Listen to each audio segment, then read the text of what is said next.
안녕하세요. 이국섭의 작은 도서관입니다. 사기 경영학, 규제와 통제가 아닌 덕으로 조직을 이끌어라 라는 이야기, 제24편 24번째 이야기. 오늘은 사기 경영학에서 다루는 조직 관리에 관한 내용 중에서 규제와 통제가 아닌 덕으로 조직을 이끌어라 라는 이야기입니다.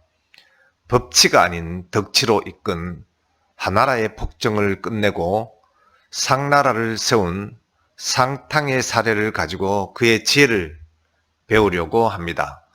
덕치는 리더의 자기 수양을 전제로 해야 하며 효과는 더디게 나타나지만 오래 지속이 됩니다. 따라서 조직원을 위해 조직을 이끌겠다는 확고한 철학을 갖춘 리더만이 실천을 할 수 있는 길이기에 쉽지만은 않는 그런 일입니다.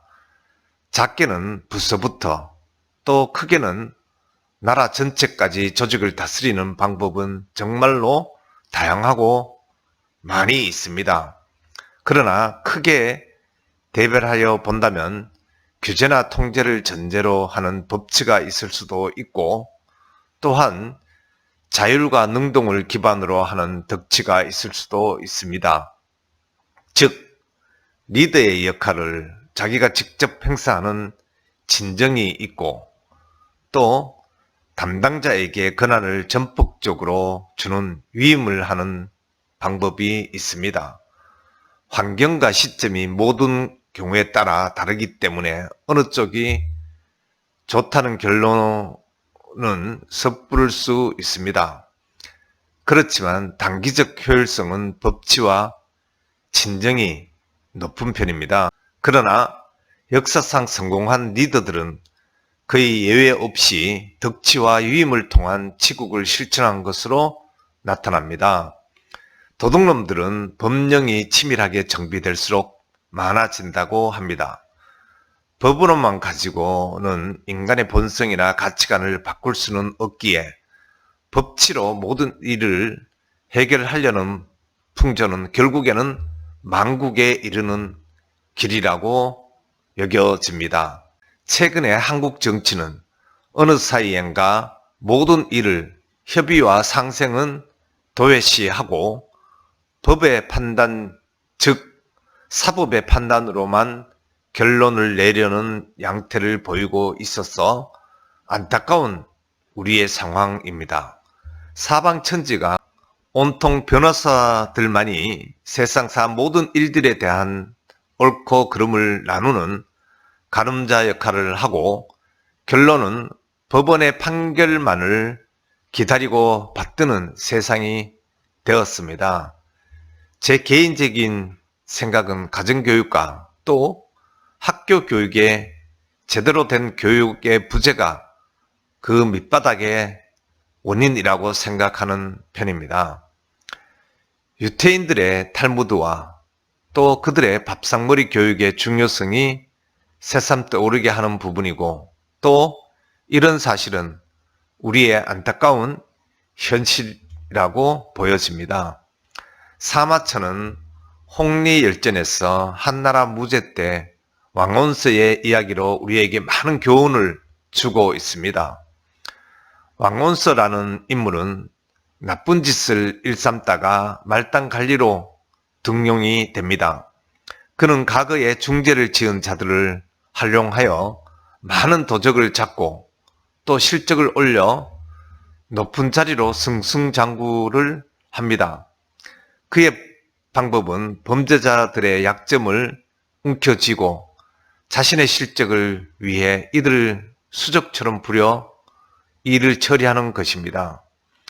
왕온서가 일을 처리하는 방식은 최근에 누구처럼 또 최고 권력기관에 앉아서 요직에 등용하는 모든 이들의 검증을 하면서 자신의 입맛에 맞는 사람만을 중요한 자리에 배치하여 자신만이 옳다고 여겨지는 방법의 실행을 위하여 전대미문의 교훈 영색으로 호도를 하는 것과 같은 그런 방법으로 여겨지는 수법을 사용한 것입니다.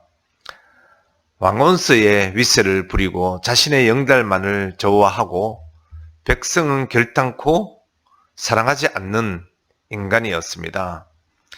지나친 법치와 공평하지 못한 법치는 백성들의 분노만을 살 뿐입니다. 조직을 이끄는 리더는 규제와 통제의 유혹에서 자유롭지 못한 것은 인지상정입니다. 그러나 우리는 순간이 아닌 긴 호흡의 삶을 영위하여야 하기에 또 효율성이 필요하기에 규제와 통제가 필요한 경우는 있겠지만 자율과 능동적인 가치를 인정하는 덕치가 조직을 올바른 길로 이끄는 강력한 힘을 잊어서는 안 될 것입니다. 우리는 종종 일탈이 일어나는 재벌들의 행태를 보면서 떠올리는 사람이 있습니다. 바로 스웨덴의 발렌베리 가문입니다. 발렌베리 가의 주업은 금융업이며 스웨덴 최대 은행인 SEB를 소유하고 있습니다. 또한 아트라스 코코, 일렉트로룩스, 에릭슨, 사브, ABB 등 스웨덴의 네노라 하는 유명한 대기업들은 모두 발렌베리가의 소유입니다. 발렌베리 가문의 역사는 1856년 해군 장교 출신이었던 앙드레 오스카 발렌베리가 창업한 스톡홀름 앤스킬 은행에서 시작됩니다. 앙드레 오스카 발렌테리는 스톡홀름 앤스킬다 은행을 창업하고 당시 미국과 영국에서 운영하는 최신 금융 시스템을 도입하여 많은 예금을 예치했고 스웨덴 산업 호황기에 산업에 가감히 투자하며 막대한 부를 쌓았습니다.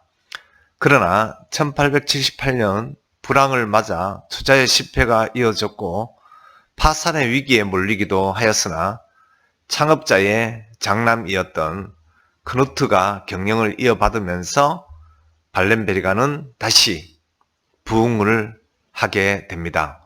그 이후에 인베스터라는 지주회사 겸 투자회사를 설립하여 부를 대물림할 수 있는 기반을 마련합니다.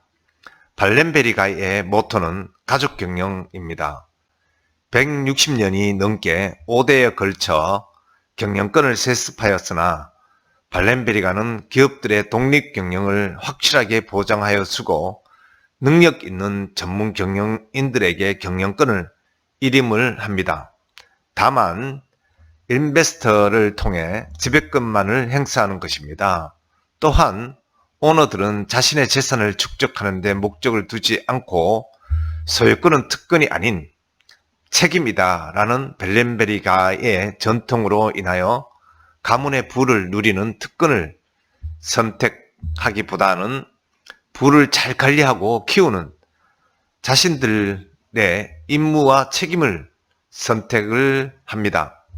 이 같은 자신들의 임무를 다하기 위해 발렌베리가는 후계자를 선정하는 데 있어 엄격한 기준을 충족시킬 것을 요구합니다. 발렌베리의 후계자 선정 조건은 스스로 자신의 능력을 입증하는 것입니다. 혼자 힘으로 명문대를 졸업하는 것, 그리고 가문의 역사에 따라 해군사관학교에 입학하여 강인한 정신력을 키우는 것, 또 부모의 도움 없이 세계적 금융 중심지에 진출을 해서 실무 경험을 쌓고 국제 금융의 흐름을 익히는 것입니다. 이런 과정과 교육을 통해서 선출된 두 명이 견제와 균형을 이루는 방식으로 서로를 보완하면서 기업을 이끌게 됩니다. 이런 것들이 모여 5대 세습이 이어졌음에도 불구하고 발렌베리가는 자신들만의 철저한 경영 철학 아래에서 부패하지 않고 진정한 의미의 노블리스 오블리주를 다한다는 평가와 존경을 한몸에 받고 있는 것입니다. 바로 이런 부분이 사모천이 이야기한 덕치의 한 유형이 아닐까 싶습니다. 발렌베리가의 가족경영이라는 체제 속에서도 많은 사람들의 지지를 받으며 건재할 수 있었던 것은 사람을 향한 경영 이념과 그들의 덕치의 철학 덕분일 것입니다. 바로 조직을 영속성 있게 유지하고 올바른 길로 가는 그 바탕이 최정점이 있는 리더들의 덕치의 실천이라고 보는 것은 어떨까 싶습니다. 저도 작은 조직을 이끌고 있는 리더이지만 규제와 통제가 우선하는 방식의 경영을 하고 있는 것은 아닌지 되물어 보면서 또 돌아보면서 오늘의 이야기를 마치고자 합니다. 고맙습니다.